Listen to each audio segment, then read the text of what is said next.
अब जल्दी से डिस्कस कर लेते हैं कि भाई फिजिक्स में स्कोर इंप्रूव नहीं हो रहा है तो फिजिक्स में 0 से 180 तक कैसे जा सकते हैं।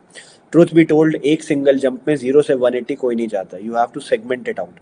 अब हमारे पास क्योंकि टाइम कम है, हम ऐसा नहीं कर सकते कि पूरा टाइम हम खाली फिजिक्स को लगा दें, नहीं तो केमिस्ट्री और बायो हाथ से छूटता चला जाएगा।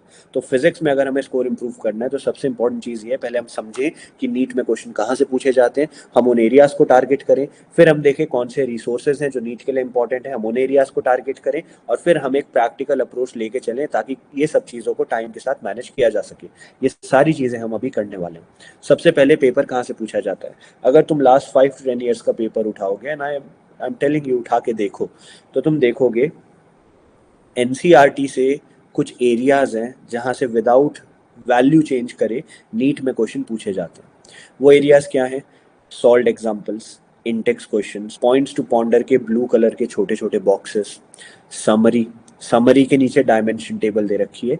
ये सारे एरियाज जो तुम्हारे सॉल्व्ड एग्जाम्पल इंडेक्स क्वेश्चन है वो चैप्टर के बीच में तुम्हें दे रखे हैं, 16.4 17.4 ऐसे नंबर्स के साथ दे रखे हैं। वो सब्जेक्टिव है अभी, लेकिन नीट में पूछे जाते हैं ऑब्जेक्टिव। जो समरी है वहां से assertion, reason, statement based, true and false और जो लंबे लंबे टाइप के क्वेश्चन आजकल चल रहे हैं वो पूछे जाते हैं। जो तुम्हारे समरी के नीचे डायमेंशन टेबल दे रखी है, डायमेंशंस के सारे क्वेश्चन वहीं से पूछे जाते हैं। So this is an overview कि एनसीईआरटी में क्या इंपॉर्टेंट है। अब जो समझदार बच्चा है पहले वो ये चीज़ें कवर करेगा, बजाय कि पूरी एनसीईआरटी नेग्लेक्ट करके लंबे लेक्चर्स के पीछे जाने के। सेकेंड चीज़, पीवाईक्यूज। हम सबको पता है कि पीवाईक्यू से पेपर आता है, लेकिन पीवाईक्यू करने का कॉन्सेप्ट हमारा गलत है। हम क्या करते हैं, चैप्टर वाइज चलते हैं। मैं बता रहा हूँ मेजोरिटी तुम लोग क्या कर रहे होंगे, कोई चैप्टर लिया, उसका पहले वन शॉट देखा, फिर खुद से क्वेश्चन प्रैक्टिस लेक्चर के साथ लगाने का ट्राई किया, फिर हो सकता है एडिशनल क्वेश्चन प्रैक्टिस करी और फिर पीवाईक्यू लगा के देखने का ट्राई किया। ये अप्रोच कन्वेंशनल है, ये अप्रोच चलती है अगर आपके पास टाइम हो। अभी हमारे पास टाइम नहीं है। एक बात बताओ, क्या नीट में अगर लेट से 30 चैप्टर्स आ रहे हैं, क्या 30 के 30 चैप्टर्स की वेटेज सेम है? नहीं है। तो सबको सेम टाइम आप क्यों दे रहे हो? पहले आप अपना स्कोर इंप्रूवमेंट पे ध्यान दो। तो हम क्या करेंगे इसके बजाय, the alternate and better approach in my opinion is the fact कि बजाय कि इसके बजाय लंबे लेक्चर्स लगाने के, तुम देखो कि नीट में सवाल पूछे कैसे और कहाँ से जाते हैं। तो मैंने लास्ट 10 से 15 सालों का पेपर्स का एनालिसिस किया एंड मैंने तुम्हें एक लिस्ट ऑफ टॉपिक्स बना के दिए। चैप्टर्स नहीं, टॉपिक्स। मैंने तुम्हें साफ बोला ये टॉपिक्स अगर तुमने कर लिए, 25 से 30 टॉपिक ही है भाई, अगर ये टॉपिक तुमने कर लिए तो यहाँ से डेफिनेटली नीट में क्वेश्चन देखने को मिलेगा। ये लिस्ट ऑफ टॉपिक्स की पीडीएफ हमारे ऐप में, हमारे टेलीग्राम में, यूट्यूब में अपलोडेड है। इसके पूरे पूरे लेक्चर्स हमारे दूसरे चैनल रोड टू एम्स में अपलोडेड हैं। प्लेलिस्ट बना रखी है, जाके आप देख सकते हो। और अगर तुम्हें कभी भी डाउट हो भैया क्या ये इनफ होगा, आ रहा होगा डाउट, उठाओ लास्ट ईयर का पेपर और देखो मेरी लिस्ट ऑफ टॉपिक से कितने क्वेश्चंस आए थे। क्योंकि नीट होने से पहले, लास्ट ईयर नीट होने से पहले मैंने एक वीडियो बनाई थी, माय 4 promises टू यू करके, वो सारे फुलफिल हुए थे। डन। तो पहले तुम्हें क्या करना चाहिए फिजिक्स में, पहले तुम्हें मेरी लिस्ट ऑफ टॉपिक्स कंप्लीट करनी चाहिए।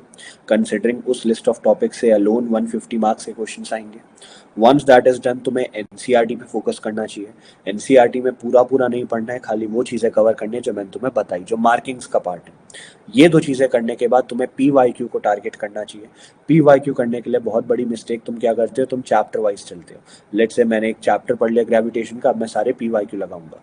Instead of doing that, go year wise. 2025 का पेपर उठाओ, सॉल्व करो। 2024 का उठाओ, सॉल्व करो। 2023 का उठाओ, सॉल्व करो। इस तरीके से अगर चलोगे तो एक होलिस्टिक अप्रोच रहेगी, तुम्हें मिक्स बैक क्वेश्चंस मिलेंगे। पता है बच्चे दिक्कत क्या होती है? गलती ये है कि जब तुम एक चैप्टर पढ़ते हो और तुम उसके क्वेश्चन लगाते हो तो तुम्हारा दिमाग एक मोमेंटम में होता है। तुम्हें पता है ये 4-5 क्वेश्चन है, ये 4-5 क्वेश्चन इस 4-5 फॉर्मूले से ही आने हैं, तो क्वेश्चन सही होने लग जाते हैं।